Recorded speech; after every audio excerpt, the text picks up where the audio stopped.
Uphoff says all employees receive training, with some receiving more than others. Behind me, there's about 1,000 acres of land, with about half of that devoted to soybeans. But this was just one of the farms contributing to the 74 bushels per acre harvested last year in Piatt County. Oftentimes, we aren't aware of where exactly our food comes from, but here at Fit to Serve, participants can get hands-on learning experience. Illinois' new grocery initiative would give $20 million to local communities to expand or open new businesses. The AmeriCorps team is developing trails and installing amenities, as they hope to have this trail open to the public by early November. Kim says the program helps about 1,000 families put Christmas presents under the tree. 1 week ago tomorrow, near Teutopolis, 5 people, 3 from the same family, were killed in a crash on US 40 involving a tanker truck carrying anhydrous ammonia.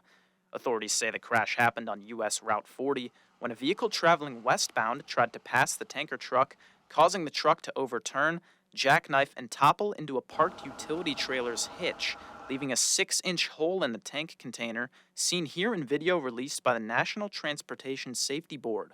In a town with about 1,600 residents, 500 of them were evacuated within a 1-mile radius of the crash site that occurred here last Friday. Teutopolis Fire Protection District Chief Tim McMahon says the incident was unlike anything he's worked before. I've been chief for 20 years. I've never experienced anything like this before. The crash is also the reason a state representative is calling for change.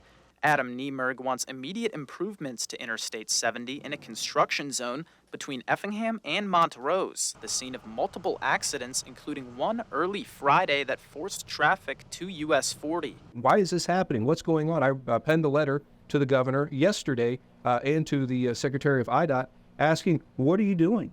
How long will this construction? I don't even know how long this construction is going to last. I've heard 6 to 8 weeks. I've heard 2 weeks. I've heard they're going to suspend till the spring. None of this has been transparent whatsoever. Newswatch reached out to the Illinois Department of Transportation for comment. We are waiting on a response. We've got 5 dead, 3 from my hometown in these fatalities, and countless others on I-70. Enough's enough. In Teutopolis, I'm Harrison Belsanti for WEIU Newswatch. On March 29th, the Biden-Harris administration and the FDA approved Narcan as the first non-prescription, over-the-counter naloxone nasal spray in hopes of reducing the amount of drug overdoses. However, Charleston fire officials say they've noticed a trend over the past year. So far in 2023, I noticed we've administered Narcan 23 times. In all of 22, we only administered 23 times. So it seems to be going up a little bit. Bennett also says there may be more temptation to use amongst drug addicts. You've got that medication there to help them, but it also could lead to a false sense of security that now there's access to that maybe individuals will do it more knowing they have a easy safety net there. Since 2019, the Recovery-Oriented System of Care, or ROSC, has worked with the Our House Recovery Center in Coles County. Our House is known for educating communities on how to recognize an overdose, how to administer Narcan, and tips on self-care after a situation has unfolded. Dana Tell has spent years working with addicts and those in recovery and knows the benefits of having the drug available to the public. Absolutely save more lives because they'll be able to breathe and not die from the overdose, and they have that time so they can get the professional help they need. But Tell does more than help people through recovery. She also hosts drug overdose prevention programs, or DOPS. I teach classes. I help go in and set up DOP sites, which are grant-funded sites that we have materials and Narcan on hand, and we keep those places stocked, and there's about 20 throughout Coles County. And if someone has to administer Narcan, Tell says the process is easy. Each box comes with 2 doses. You just peel, place it in the nostril, and push. And while the process may be easy for the general public, Chief Bennett says first responders are always a phone call away. Make sure you read all the instructions on how to use it and definitely call 911 if you do have to use it. In Charleston, I'm Harrison Belsanti for WEIU Newswatch. Temperatures are warming up again, and that could mean a midweek storm. Good evening, and thanks for joining us. I'm Harrison Belsanti. Before we get to the local and national headlines, let's check in with Skywatch local forecaster Will Redden. Good evening, Will. But first, a manhunt for a convicted murderer ends in Pennsylvania. We'll have more on this arrest coming up. Thanks for watching. This is Newswatch on WEIU. The manhunt for convicted murderer Danilo Cavalcante has ended. Authorities say Cavalcante was captured this morning in Chester County, Pennsylvania. Pennsylvania State Police say he was found in tall grass with the help of heat-seeking technology. Cavalcante tried to crawl away, but a canine unit stopped him. He'd been on the run since August 31st. Cavalcante was convicted last month of first-degree murder for killing his former girlfriend. It's an award nobody wants, the top ranking on Orkin's list of the rattiest cities in the U.S. If you guessed New York, guess again. This year, for the 9th year in a row, Orkin found Chicago to be the rattiest city in the country. Los Angeles comes in at number 2, followed by New York, Washington, D.C., and San Francisco.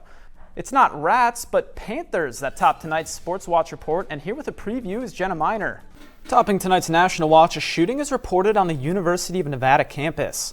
Police confirm there's at least 3 victims, and the suspected shooter is deceased. Finally tonight, scientists say the oldest aquarium fish in the world is likely older than they originally thought. An Australian lungfish named Methuselah arrived at Steinhardt Aquarium in San Francisco in November 1938. We'll talk about a fantastic forecast for mid-September, but a chance of rain creeps back into the Skywatch forecast. Scott? While Illinois students are getting report cards, the entire state is too. In court Monday, Zuba told the judge he understood the charges and was given a court-appointed lawyer. When lawmakers return to Springfield later this month, advocates are pushing for a measure that would require law enforcement to take away guns. President Biden makes a historic trip to Tel Aviv. It marks the first trip to Israel by an American president during a time of war. President Biden met with Israeli Prime Minister Benjamin Netanyahu to reiterate America's support. I couldn't agree more. Coming up in tonight's National Watch, former President Donald Trump could be at the center of another case, this one involving the current president's son. Dry weather returns, and so does Will Redden in a moment to recap the Skywatch forecast.